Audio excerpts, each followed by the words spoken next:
Hello ඔයාලා හැමෝම සාදරයෙන් පිළිගන්නවා මගේ YouTube channel එකට. අද අපි කතා කරන්න යන්නේ 2017 combined maths PO paper එකේ එන 6 වෙනි ගාන. එතකොට අපි මේ paper එකේ කලින් ගානනොත් කතා කරලා තියෙනවා. ඔයාලා ඒව බැලුවේ නැත්නම් මේ playlist එකේ තියෙන අනිත් videos උත් බලන්න. මේක ඇවිල්ලා අවකලනය අනුකලනය දෙකම සම්බන්ධ ගානක්. එතකොට ගානට යන කලින් ඔයාලා හැමෝටම හැමදාම වගේ මතක් කරන්න ඕනි, ඔයාලා තාමත් මගේ channel එක subscribe කරලා නැත්නම් දැන්ම ගිහිල්ලා channel එක subscribe කරලා මට සහයෝගයක් දක්වන්න කියලා හැමෝටම මතක් කරලා ඉන්නවා. එහෙනම් අපි අද ගානට යමු. එතකොට ගානේ කියලා තියෙන දේ මුලින්ම අපි බැලුවොත් ගානේ අපිට මුලදී කියනවා බිඳුවට වඩා A විශාලයිලු, ඒට වඩා B විශාලයිලු.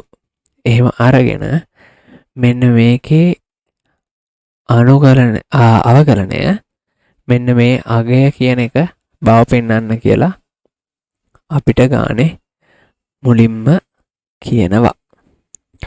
හරිද? ඊට පස්සේ ඒක ඇසුරෙන් තමයි ඉස්සරහ ටික කරන් යන්න තියෙන්නේ.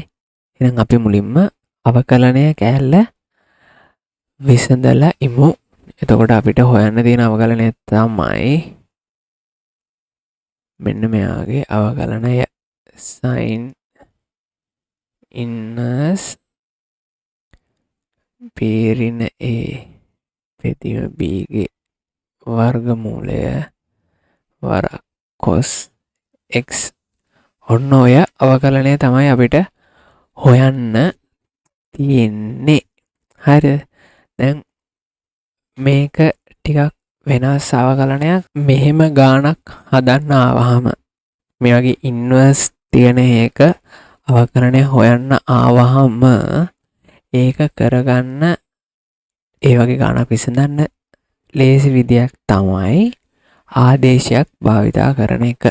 එතකොට මෙතනදී මං ආදේශයක් විදියට ගන්නවා y සමානයි කියලා මේ sin inverse කැලලට. එහෙම ගන්න හේතුව තමයි එතකොට මට ගාන සුළු කරන් යන්න ලේසි. හරි. එතකොට මෙන්න මෙහෙම තමයි y කියලා ගන්නවා. හරිද? එතකොට මේක sin inverse නම් මට දැන් මෙතන ලියන්න පුළුවන් sin y කියන එක්කෙනා සමාන වෙනවා b ඍණ a ගේ වර්ගමූලය වරක් cos x කියලා. හරිද? මෙහෙම අරගෙන මම දැන් කරන්න යන්නේ මේ දෙපැත්තම x විෂයෙන් අවකලනය කරන්න තමයි යන්නේ. හරිද? එතකොට ඒක ලියවෙන්නේ මෙන්න මේ විදියට. දෙපැත්තම x විෂයෙන් අවකලනය කරනවා නම් එතකොට මේ පැත්ත මං x විෂයෙන් අවකලනය කරන්න ඕනේ. මේ පැත්තේ තියෙන්නේ sin y, අනිත් පැත්ත x විෂයෙන් අවකලනය කරන්න ඕනේ. ඒ පැත්තේ තියෙනවා b ඍණ a වෙලි b ගේ වර්ගමූලය වරක් cos x. හරිද? ඕක තමයි දකුණු අත පැත්තේ තියෙන්නේ. එතකොට වම් අත පැත්තේ අවකලනය අපි මුලින් ලියාගන්න හිතුවහම ඒකේ sin y නේ තියෙන්නේ. එතකොට අපි මතක තියාගන්න ඕනේ දෙයක් තමයි මම ඒක වෙන පාටකින් ලියන්නම්. sin x අවකලනය කරොත් මට එන්නේ cos x. හරිද? තව මතක තියාගන්න ඕනේ දෙයක් තමයි cos x අවකලනය කරොත් මට එන්නේ ඍණ sin x. හරිද? එතකොට ඔය දෙක මතක තියාගන්න ඕනේ. ගොඩක් දේවල් වලින් ඇත්තටම දෙකක් විතරයි මේ ගානට ඕනි වෙන මේ දෙකම. ඒක නිසා තමයි මම ලිව්වේ. එතකොට මේ දෙක මතක තියෙන්න ඕනේ අනිවාර්යෙන්ම. එතකොට දැන් මේකේ වම් අත පැත්ත ගැන බැලුවොත් වම් අත පැත්තේ ඔයාලට පේන ඇති අපිට තියෙන්නේ sin y. හැබැයි අවකලනය කරන්න තියෙන්නේ x කින්. හරිද? එතකොට අන්න එහෙම වෙලාවකට මේ ගාන හදන් යන්න තව ඕන වෙන නීතියක් තමයි ඇත්තරම දාම නීතිය කියන එක. එතකොට මේකේ අපිට d එකෙන් කියවෙන්නේ අපිට dy dx තිබ්බොත් අපිට ඒව ලියන්න පුළුවන් dy du වරක් du dx කියලා. මේක මැද්දට තව විෂයකින් අවකලනයක් අපිට හඳුන්වලා දෙන්න පුළුවන්. හරිද? ඔන්න ඔය විදිහෙන් පාවිච්චි කරලා තමයි අපි වම් අත පැත්ත අවකලනය කරන්න යන්නේ. එතකොට වම් අත පැත්තේ අපිට තිබ්බේ sin y අවකලනය කරන්න. හරිද? දැන් එතකොට sin y කියන එකේ x පද මුකුත් නැහැ නේ. එතකොට අපිට x එකෙන් අවකලනය කරන්න බැරි හන්දා මම මෙතෙන්ට දාම නීතිය පාවිච්චි කළා. මම මෙයාව ලියා ගන්නවා dy sin y මේ පැත්තට එනවා dy dx. එතකොට මට sin y dy එකෙන් අවකලනය කරන්න පුළුවන්. එතකොට මට එනවා cos y වරක් dy dx. එතකොට ඕක තමයි අපේ වම් අත පැත්ත. එතකොට ඕක වම් අත පැත්තේ තියාගෙන මම දකුණු අත පැත්ත ගැන හිතුවොත් cos y වරක් dy dx දකුණු අත පැත්තේ. එතකොට මට එනවා අපේ මුලින්ම නියතයක් පදයක් තිබ්බානේ x පද මොකුත් නැති එක්කෙනෙක්. එයා මට කෙලින්ම ඉස්සරහට ගන්න පුළුවන් ba බෙදීම b ගේ වර්ගමූලය. ඊට පස්සේ තිබ්බේ cos x ගේ අවකලනය. හරිද? එතකොට මම මුලින් අපි කිව්වා cos x ගේ අවකලනය අපි මතක තියාගෙන අපිට පාවිච්චි කරන්න පුළුවන් කියලා. එතකොට මෙයා මට එනවා b ඍණ a බෙදීම b ගේ වර්ගමූලය. මෙතනින් එනවා ඍණ sin x කියලා. හරිද? එතකොට දැන් මේකේ අපි තරමක් දුරට සුළු කරගෙන තියෙන්නේ අපිට ඇත්තටම ගානේ හොයන්න කියලා කිව්වේ d වරක් dx sin inverse b ඍණ a බෙදීම b ගේ වර්ගමූලය cos x. ඔන්න ඕක තමයි අපිට ගානේ හොයන්න කියලා තිබ්බේ. එතකොට මේ මැද කෑල්ල තමයි අපි y කියලා ගත්තේ. එහෙමනම් අපි dy dx හෙව්වනම් හරි. එතකොට දැන් අපි සුළු කරන් ආපු ටිකේ අපිට dy dx තියෙනවා. හරිද? එතකොට ඒක ඇල්ලත් හරි. දැන් මං dy dx උක්ත කරගෙන තමයි ඊටු සුළු කිරීම කරන්න යන්නේ. dy dx. එතකොට මට මේ පැත්තේ එනවා b ඍණ a බෙදීම b ගේ වර්ගමූලය ගුණ කිරීම ඍණ වරක් sin x. එයාව සම්පූර්ණයෙන් බෙදනවා cos y. එතකොට මෙතනදී තව දෙයක් අපි පාවිච්චි කරන්න යනවා. ඒ තමයි අපි දැනගෙන ඉන්න ඕනේ එක සමානයි sin වර්ග x ධන cos වර්ග x කියලා. ඒක පාවිච්චි කළා මට cos x ලියන්න පුළුවන් එක ඍණ sin වර්ග x ගේ වර්ගමූලය කියලා. එහෙමනම් හරි. දැන් එතකොට අපි dy dx හොයන්න ඕනේ. dy dx තියා බැලුවාම දැන් අපිට ආව උත්තරේ තම cos y කෑල්ලක් ඉන්නවා. අන්න ඒ කෑල්ල අපි ලියා ගන්න ඕනේ අපි දන්න පද වලින්. ඒක එතකොට cos y මට මේ නීතියෙන් ඉතින් ලියන්න පුළුවන් එක ඍණ sin වර්ග y ගේ වර්ගමූලය කියලා. දැන් එතකොට sin y අපිට ඇවිල්ලා තිබ්බා මූල b ඍණ a ගේ b ඍණ a බෙදීම b ගේ මූලය වරක් cos x කියලා. එතකොට සයින් වර්ග කියලා ගත්තාම මට එන්නේ මෙයාගේ වර්ගය. එතකොට සම්පූර්ණ වර්ගමූලයක් මේ විදිහට තියෙනවා. එතකොට එක ඍණ මේකේ වර්ගය ගත්තාම මට එනවා b ඍණ a වෙදීම b වරක් cos වර්ග x කියලා. මෙයාගේ වර්ගමූලය. එතකොට මෙයාව පොඩ්ඩක් සුළු කරගත්තාම මට එනවා පල්ලෙහා b උඩට එනවා b ඍණ a වරක් cos වර්ග x කියලා. මේ සම්පූර්ණ එකේ වර්ගමූලය මේ විදිහට තියෙනවා. හරි. එතකොට මට දැන් මේක තව පොඩ්ඩක් සුළු කරගන්න පුළුවන්. මම මෙතන b පොදු පදයක් කියලා ගන්නවා. එතකොට මට එනවා 1 ඍණ cos වර්ග x. ඊට පස්සේ එනවා ධන a cos වර්ග x. එමුනේ මේ වරහන සුළු කරලා b පදයක් පොදු විදිහට එළියට ගත්තාම හරිද? එක පාර තේරුම් නැත්නම් චුට්ටක් ලියලා බලන්න වැඩේ සෙට් වෙයි. එතකොට මේක සමානයි මට මෙතන එනවා b sin වර්ග x ධන a cos වර්ග x වෙදීම b. මෙන්න මෙහෙම තමයි අපිට ආවේ ඉන්නේ cos y කියන එක්කෙනා. හරිද? දැන් එතකොට cos y හෙව්වා.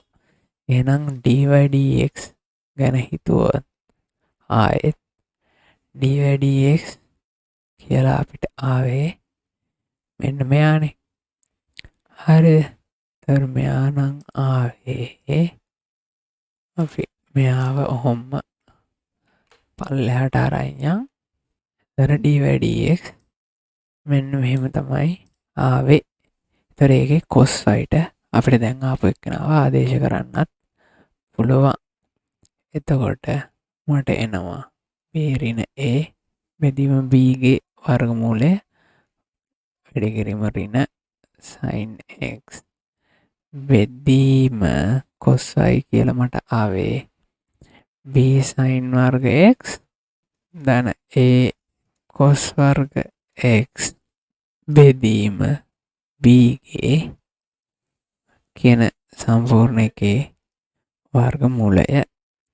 එතකොට මම දැන් මේක ගොඩක් කෑලි වලට කඩලා ලියා ගන්නවා. එතකොට උඩ එනවා b ඍණ a ගේ වර්ගමූලයක් බෙදීම ආයතව b ගේ වර්ගමූලයක් වැඩි කිරීම ඍණ sin x.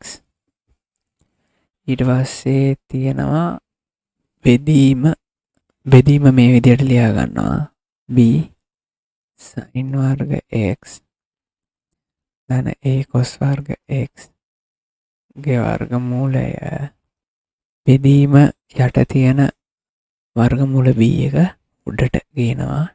මේකට මේක කැපිලා යනවා. මට එනවා ඍණ b ඍණ a ගේ වර්ගමූලය sin x බෙදීම b sin වර්ග x ධන a cos වර්ග x ගේ වර්ගමූලය. හරිද? එතකොට ඔන්න ඔය කෑල්ල ආවා අපිට dy dx විදියට. එතකොට ඕක තමයි අපිට ගානේ මුල් කෑල්ලේ බව පෙන්වන්න තිබ්බේ. එතකොට ඕනනම් y කියන එක්කෙනා අපි ගත්ත ආදේශයනේ. එයාව ආයි මුල් තිබ්බ අගය දාගෙන ලියලා පෙන්වන්නම්. මෙතන එන්නේ sin inverse b ඍණ a බෙදීම b ගේ වර්ගමූලය වරක් cos x සමානයි ඍණ b ඍණ a ගේ වර්ගමූලය sin x බෙදීම a cos වර්ග x ධන b sin වර්ග x. ඔන්න විදියට තමයි එන්නේ. ඊට පස්සේ ගානේ හැබැයි තාම ඉවර නැහැ. ගානේ තව කැලලා තිබ්බා. ඒකෙදි අපිට කියලා තිබ්බේ a9 මෙන්න මේක පාවිච්චි කරලා මෙන්න මෙයාගේ අනුකලනය හොයන්න කියලා. sin x බෙදීම a cos වර්ග x ධන b sin වර්ග x dx මේක වර්ගමූල ඇතුලේ මෙන්න මෙයාගේ අනුකලනය හොයන්න කියලා. හරිද? ඒතර ඒකේ අනුකලනය හොයන්න අපිට මේ විදියට කරන්න පුළුවන්. මම මේකේ අපිට උඩ ආපු එක්කෙනා චුට්ටක් හැඩේ වෙනස් කරලා ලියා ගන්නවා. ඒකේ මං ඍණ 1 යට පීරින ඒගේ වර්ගමූලය කියන එක මේ පැත්තට ගේනවා. ඊට පස්සේ මට මෙතන ඉතුරු වෙනවා d වල x sin inverse b ඍණ a බෙදීම b ගේ වර්ගමූලය වරක් cos x සමානයි කියලා එනවා. දැන් ටිකක් කැලේ ටික මේ පැත්තට ගෙනාවනේ. එතකොට මේ පැත්තේ ඉතුරුලා තියෙන්නේ sin x බෙදීම a cos වර්ග x ධන b sin වර්ග x කියන එක්කෙනාගේ වර්ග මූලය. මේක මම ඊළඟට කරන්න යන්නේ මේ මුල තියෙන නියත පදේ හැම තියාගෙන මේ dx මම අනිත් පැත්තට ගෙනියන්න හදන්න. හරිද? එතකොට එහෙම කරාම මට මේක ලියවෙනවා මෙන්න මේ විදිහට. ඍණ 1 යට b ඍණ a ගේ වර්ගමූලය d sin inverse b ඍණ a cos x සමානයි sin x මේ පැත්තේ අනිත් ටික තියෙනවා. මේකේ වර්ගමූලය ඇතුලේ a cos වර්ග x ධන b sin වර්ග x. ඒතර dx හැබැයි දැන් මේ පැත්තේ. දැන් මම කරන්න යන්නේ දෙපැත්තෙම අනුකලනය ගන්නවා. මේක මේ පැත්තෙන් අනුකලනය ගන්නවා. මේක මේ පැත්තෙන් අනුකලනය ගන්නවා. ඒතර මේක මේ පැත්තෙන් අනුකලනය ගත්තාම මට නියත පදේ එළියට ගන්න පුළුවන්. ඍණ 1 යට මූල b ඍණ a මේකේ අනුකලනය එතකොට එනවා d වරක් sin inverse b ඍණ a බෙදීම b ගේ වර්ගමූලය cos x. හරිද? ඊට පස්සේ මේ පැත්තේ අපිට ඕනි අනුකලනය ඉතුරු වෙනවා. බෙදීම මෙතන එනවා අනුකලා වර්ගමූල a cos වර්ග x ධන b sin වර්ග x කියලා. හරිද?